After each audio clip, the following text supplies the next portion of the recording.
Hi everybody, welcome to another video in my Intro to HTML series. In this video what I'm going to do is cover some of the things we've already talked about.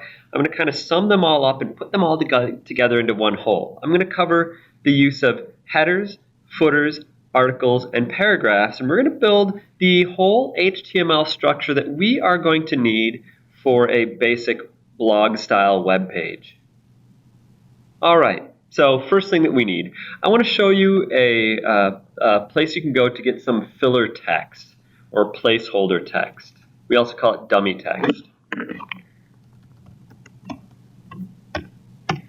If you just type lorem ipsum into Google Chrome's Omnibox or into Google's search engine, you will come up with the first link will take you to lipsum.com, Lipsum.com. This is a website that's going to explain what lorem ipsum text is, and down towards the bottom it allows you to generate some. I like to usually generate just one paragraph, generate it, and then I copy this,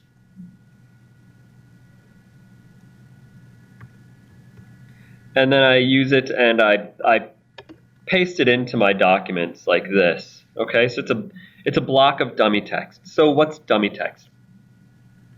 Dummy text is used to fill in your HTML layouts so that you actually have some content in there before you actually know what the content is going to be. Sometimes web designers are going to be required to design a web page or a website without knowing what the actual content is yet, because the content is still being generated. Or it might be a situation where they don't want to see what that content is because they don't want that content to distract them from the overall design. That's why dummy text is used. Okay? So what I have here is some dummy text. This is the lorem ipsum text. This text has been around for a long, long time. It actually goes back to Rome. This is Latin text.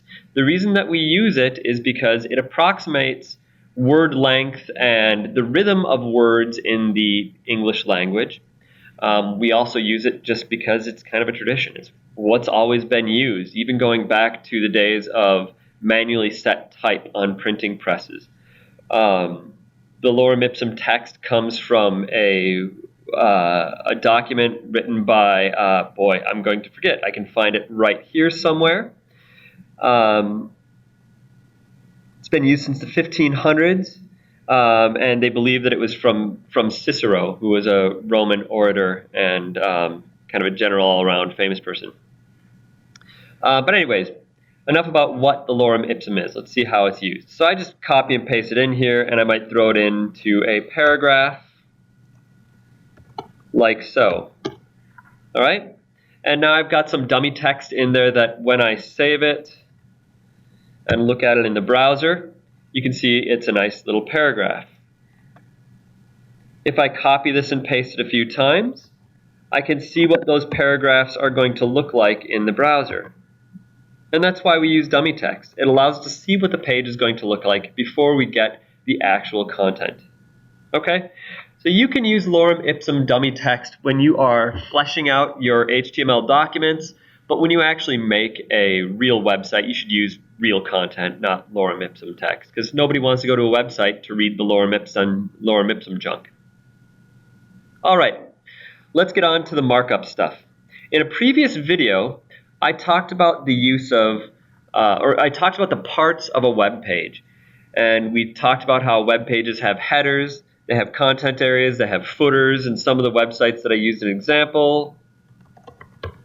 A list apart was one of them. And I said that it had a header up top, it had a content area in the middle, and it had a footer down at the bottom.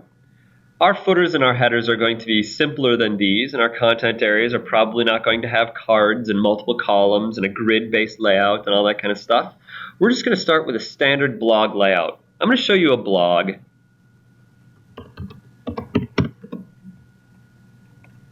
Blog is short for weblog.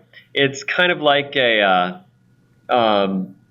personal journal that you would put online. Some blogs are used to talk about a particular subject. This one, Strobist, is all about learning how to use off-camera lighting with photography. I used to go to this blog a lot when I was learning how to be a photographer years and years and years ago. This has been around for a long time. But the standard format for a blog is you've got your header on top, you've got a column in the middle for all of your content, and down at the bottom you have your footer. Okay? We're going to get a structure much like this for our first assignment, and this is the structure that I'm going to demonstrate today. So we'll start with the header. The header uses the header tag. One of the things that students often confuse is header and head. We talked about the head of the document before. It's up here. And I've said many times in videos that content never goes in the head. This is not to be confused with the header. One of the things I see students do a lot is they take the header and they put it in the head. Well, header is content. Content is all that stuff that we want to view inside of the browser. So if it's stuff we want to view inside of the browser, it does not go in the head, it goes inside of the body. So usually the first thing that we're going to do in the body is we're going to put our header.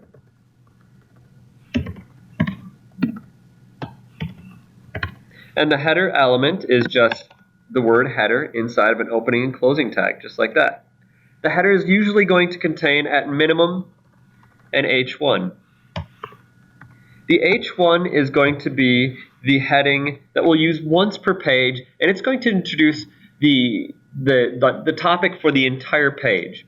In a previous video, we talked about heading hierarchy. We talked about how your page should be structured kind of like an outline. Your H1 should only be on there once per page, and maybe your content area has several different sections. Each of those sections would have a header of their own, and that would be your H2. Okay? So my header for the page is going to get my H1. And I'm just going to write main headline here. All right? So header, H1, main headline.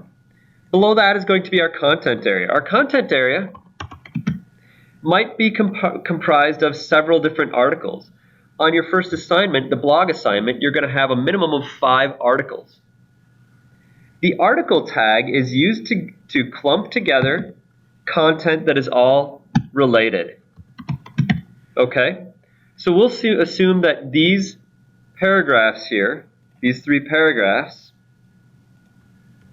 are all on the same topic. Let's say all of these are about H2. They're all about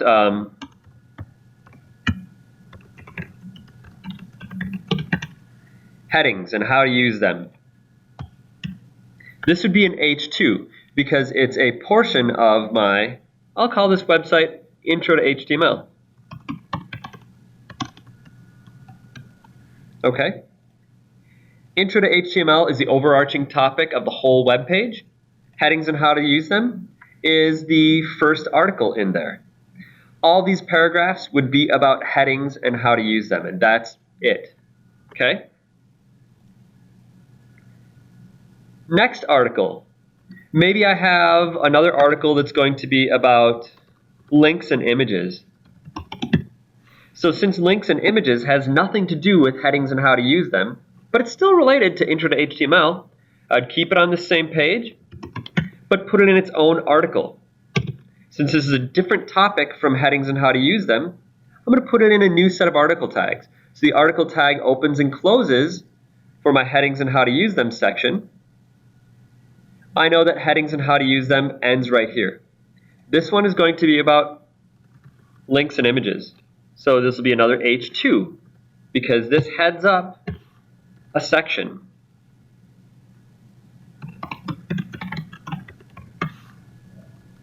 Links and images. Now I'm going to get my dummy text in here. I'm just going to copy all of this and paste it into this article. Okay? So I've got another article. It's going to be another topic, a different topic from the one directly above. Now I'm going to have one more post in here, one more blog post or one more article.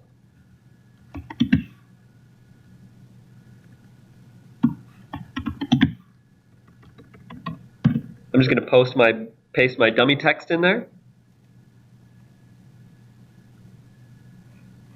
Okay, I've got it all in there. And then add the heading for this one. It's going to be an H2 once again, because it is the heading for this section. And this one is going to be about tables and lists. Okay, so 3 articles all related to the main topic of Intro to HTML.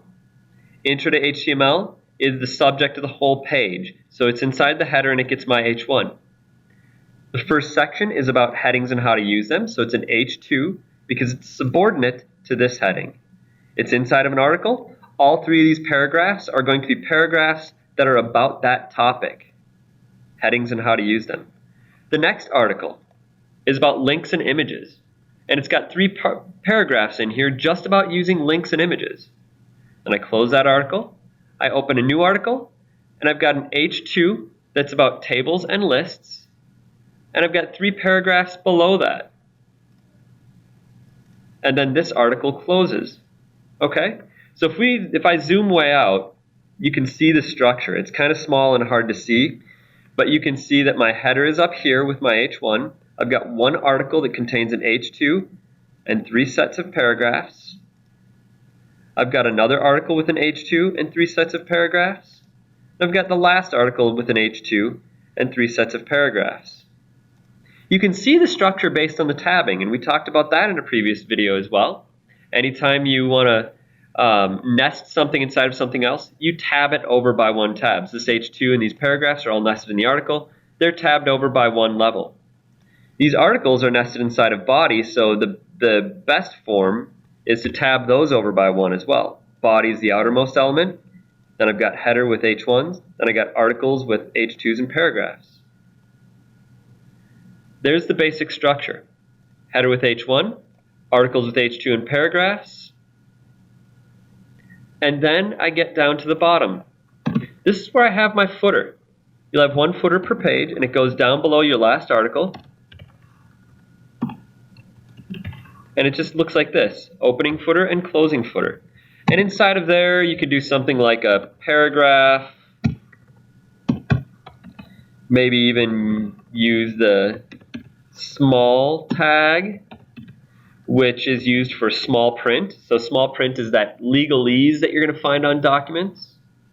And it also makes things visually smaller, but that's not what we're concerned with. We're concerned with how it affects it semantically, which means it's going to be interpreted as small print, or kind of that legal print.